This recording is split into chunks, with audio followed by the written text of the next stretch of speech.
4 जून पर्यंत तुम्हाला जो काय तांडव करायचा आहे ते करा. मग तुमचे सगळे घोटाळे काय ते बाहेर काढू. बाहेर निघतातच आहे. एकनाथ शिंदेने भ्रष्टाचारावर बोलावं एक फार मोठं आश्चर्य आहे. स्वतः केलेल्या भ्रष्टाचाराला घाबरून ज्या माणसाने पलायन केलं, स्वतःचे घोटाळे बाहेर पडतायत आणि मला अटक होईल या भीतीनं ज्याची गाळण उडाली, पाय लटपटू लागले, डोळ्यातनं अश्रू काढले, असा माणूस बोलतो भ्रष्टाचारावर. हे फार महाराष्ट्रात ही फार मोठी गंमत चालू आहे. ऐन निवडणुकीच्या तोंडावरती सुधाकर बडगुजर यांची तडीपारीची नोटीस काढलेली आहे. कसं पाहता तुम्ही?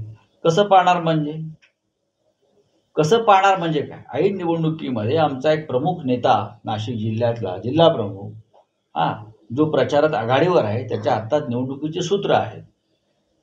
त्यांना तुम्ही तडीपारीची नोटीस काढता, त्याला तुम्ही काय म्हणणार?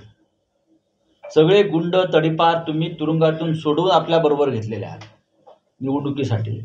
मी वारंवार त्याची नावं दिलेली आहेत. सगळे गुंड मुख्यमंत्र्यांच्या मुलाबरोबर फिरतात, मुख्यमंत्र्यांबरोबर फिरतात. या नगर शहरामध्ये गुंडांचं राज्य सुरू आहे आणि तुम्ही राजकीय कार्यकर्त्यांवरती खोट्या केसेस टाकून त्यांना तडीपाऱ्या करता. 4 जून नंतर याला उत्तर दिलं जाईल. स्वतः या राज्याचा जो मुख्यमंत्री आहे तो तडीपार होईल असे त्याचे गुन्हे आहेत. मुख्यमंत्री आणि त्याची टोळी यांचे एवढे अपराध आहे की या एकनाथ शिंदेना सुद्धा तडीपारीची नोटीस बजावली जाईल असे त्याचे गुन्हे आहेत. एकतर ते तुरुंगात जातील किंवा तडीपार होतील. लिहून ठेवा माझं, हे नगरला सांगतोय. ज्या गुन्ह्यासाठी लटपटून ते पळून गेले ईडीला, तीच ईडी त्यांच्या मागे लागेल आणि ती तुरुंगात जाते. त्यांना कोणी वाचवणार नाही. त्यांना वाचवायला मोदी येणार नाही, की अमित शहा येणार नाही, की फडणवीस येणार नाही. त्यांनी तयारी ठेवावी तुरुंगात जायची, त्याने आणि त्यांच्या लोकांनी.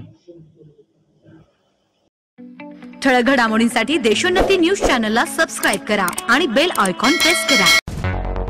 मुंबई, पुणे, नागपूर, मराठवाडा असो का विदर्भ, राजकीय, सामाजिक, शैक्षणिक क्षेत्र असो का क्रीडा, सर्वच घडामोडीचे विश्लेषण पाहायला विसरू नका. फक्त देशोन्नती न्यूजवर.